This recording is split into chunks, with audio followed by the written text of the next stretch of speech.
Bem, vindo agora para 1738, a gente tem a equação de Bernoulli. A família de Bernoulli ela tem uma contribuição grande no ramo da matemática em geral e física também. E no ramo de fluidos a gente tem o desenvolvimento da equação de Bernoulli, que vem servindo como base até hoje para a seleção de bombas, ventiladores, compressores, de forma que é uma equação simplificada que considera entre dois pontos as variações de pressão, as variações de altura e as variações de velocidade, é, iguala isso a zero, o que na realidade não é igual a zero. Isso é igual a zero quando a gente desconsidera os efeitos de viscosidade e as questões de atrito, né, as dissipações por atrito. Porém, no sistema real, né, um escoamento real, a gente não tem como desconsiderar viscosidade e atrito. Então a gente precisa incluir nessa equação um termo, que é chamado de termo de perda de carga, que está associado a uma perda de energia ou uma queda de pressão devido à dissipação por atrito. Né? Esse fluido, ao escoar, parte da energia que ele tem, ele acaba perdendo para vencer atrito. Então, esse fator precisa ser incluído aqui nessa equação. Quando se faz análise, né, de instalações, de tubulações de água, redes de dutos, etc. Então, essa equação está associada ao que se chama também de escoamentos potenciais, né, escoamento invícido. De forma que a gente pode, de certa forma, simplificar essa análise de seleção de bombas, ventiladores, análise de instalações em geral, utilizando essa equação mais o fator de perda de carga. Observa-se aí que esse fator de perda de carga ele pode ser obtido tanto pelos fabricantes, ele tem tabelados para tubulações lineares, né, de alguns materiais, tem alguns diagramas, e para acessórios, né, como curvas, T's, válvulas, alguns fabricantes dão esses valores que devem ser considerados na análise. A gente passa para 1750, a gente tem duas contribuições de Euler aí. Então a gente tem a equação de Euler, que está associada ao escoamento potencial, assim como o escoamento de Bernoulli. Então ela seria uma equação de movimento ou de momento que desconsidera os efeitos viscosos. Então também seria uma idealização, né, um escoamento potencial. E a integração dela ao longo de uma linha de corrente, ela leva também à equação de Bernoulli. A gente observa, né, que a análise baseada na equação de Euler também é uma análise simplificada para regiões onde o efeito viscoso é desprezível, né, o efeito da viscosidade é desprezível. Então a gente observa aqui, por exemplo, nesse escoamento externo ao longo de um perfil, a gente tem uma região mais próxima do perfil, onde a viscosidade tem um efeito mais relevante, e a gente tem regiões mais distantes do perfil, onde a viscosidade não tem efeitos tão relevantes. Então, nessas regiões mais distantes, a gente pode desprezar os efeitos da viscosidade e fazer a análise do escoamento nessas regiões utilizando a equação de Euler. A gente observa aqui também que isso vai levar, de certa forma, a Bernoulli nessas regiões. Então, quando a gente chega próximo do perfil, próximo das superfícies, a gente tem o desenvolvimento de uma camada limite, onde a viscosidade tem um efeito relevante, e aí a equação de Euler já não é mais aplicável. Então a gente consegue simplificar a análise de um dado problema a partir de uma dada distância da superfície. Uma outra contribuição que está associada ao nome de Euler aí é a perspectiva de análise euleriana, né, que ela permite que a gente analise um sistema sobre uma perspectiva de um dado espaço, né, um dado espaço fixo, onde a gente observa o que é que está entrando e o que é que está saindo desse dado espaço, né, desse volume.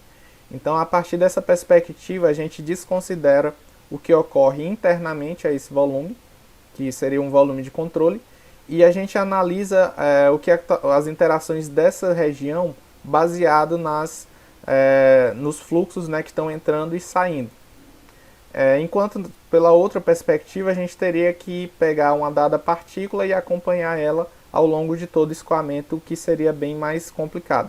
Então a gente tem uma espécie de simplificação, uma outra simplificação aqui, que leva à análise integral por volume de controle, que é bastante utilizada, né, para facilitar a vida dos analistas aí, em termos de mecânica dos fluidos.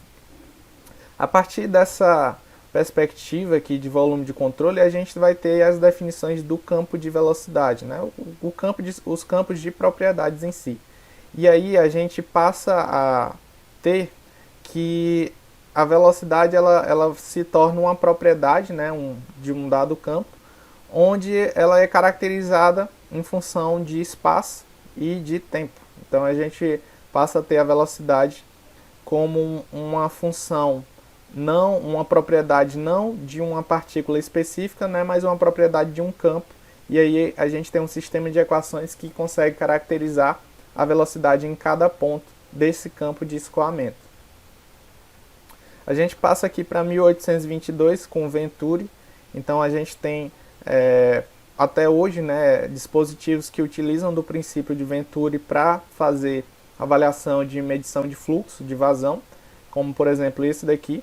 E ele funciona da seguinte forma, né? Ele vai ter duas colunas, dois orifícios ou dois bocais que vão permitir que a gente faça uma conexão, por exemplo, com um manômetro em U, aquele manômetro lá de Steven, e a partir disso, pelo diferencial de coluna de líquido, a gente consegue observar, a gente consegue avaliar a vazão. Isso aplicando o quê? Aplicando a equação de Bernoulli. Então são desenvolvimentos, esse tubo, né, utiliza do teorema de Steven e utiliza da equação de Bernoulli para estimar, para medir vazão. E é desenvolvido desde 1822, aplicado até hoje para medição de vazão. Em seguida a gente tem Reynolds em 1812, onde ele faz aí experimentos para analisar padrão de escoamento, e a partir disso ele desenvolve o que ele chama de dois padrões de escoamento, mas também tem um padrão de transição. Mas os principais seriam o fluxo laminar e o fluxo turbulento. Onde o fluxo laminar a gente tem o desenvolvimento, né, de um escoamento organizado, com camadas de fluido, enquanto que no escoamento turbulento a gente vai ter um fluxo mais desorganizado, de forma geração, né, de vórtices, de turbulência, de regiões de estagnação. Existem vantagens, né, em um ou em outro, né? Em geral, por exemplo, o fluxo turbulento é melhor quando você pretende que haja uma homogeneização de alguma propriedade, quando se quer fazer algum tipo de mistura. E o fluxo laminar ele também pode ser vantajoso em algumas situações onde você quer um escoamento mais lento, né, com menor velocidade, uma coisa mais controlada, uma coisa com menos mistura.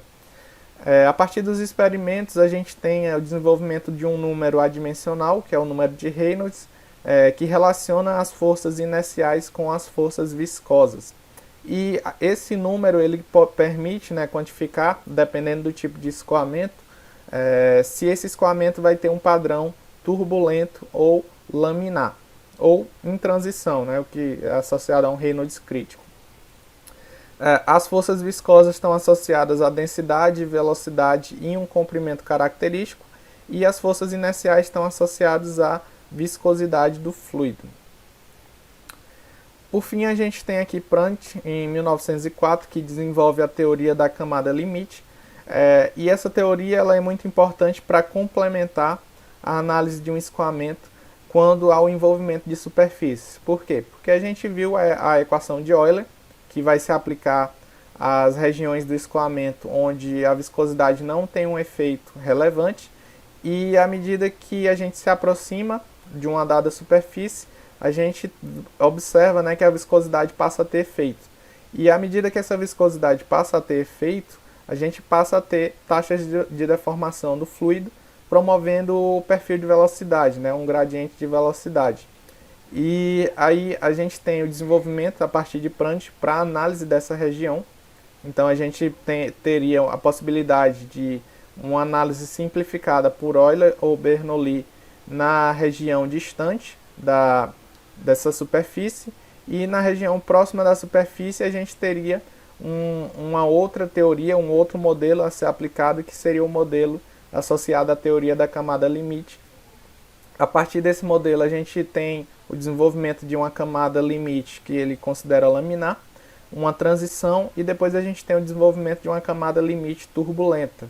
E aí, a partir disso, a gente consegue, por exemplo, avaliar qual é o arrasto, né, em superfície, qual é a força, né, que está sendo aplicada aqui, associada ao arrasto desse escoamento aqui.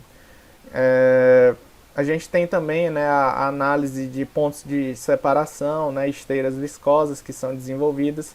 Então, tudo isso se permite analisar hoje, baseado em Prandtl, em 1904, com o desenvolvimento da sua teoria da camada limite. No estudo de convecção, ele também tem um impacto, né, porque aí ele vai ter a camada limite térmica, que também vai estar contribuindo para a análise de convecção.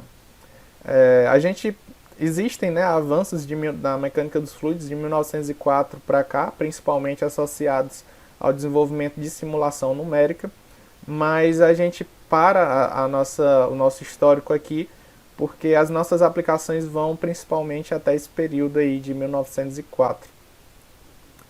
Então, a gente agradece a atenção, espero que vocês tenham gostado. Se quiserem, podem deixar alguma sugestão, e a gente te espera aí no próximo vídeo, que a gente vai estar tratando do fluido e da viscosidade.